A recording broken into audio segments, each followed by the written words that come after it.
প্রতি বছর যে এই মায়ের আগমন, সেখান থেকে শিক্ষা নিয়ে আমাদের সচেতন থাকতে হবে।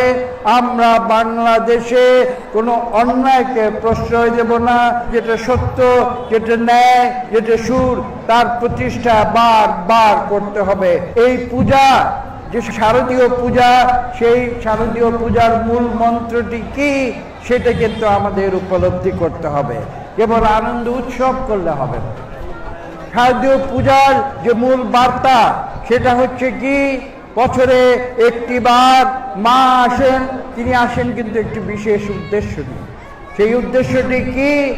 এই পৃথিবীতে বিগত 1 বছরে যে জঞ্জাল সৃষ্টি হয়েছে, যে পাপ সৃষ্টি হয়েছে, যে অন্যায় সৃষ্টি হয়েছে, তাকে দূর করে দেবার জন্যে মা পদার্পণ করেন পৃথিবীতে।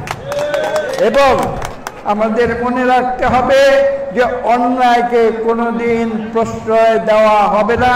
সেই বার্তা দেবার জন্যই কিন্তু প্রতি বছর শারদীয় পূজার আবির্ভাব হয়। কাজে এই কথাগুলো আমরা যদি মনে রাখি, সুর আর অসুরের যে চিরন্তন যুদ্ধ এই বিশ্বে,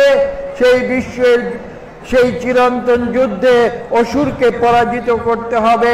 এখানে ইউনিভার্সাল কার্ডিয়াক হসপিটাল, আপনার হৃদয়ের আরো কাছে।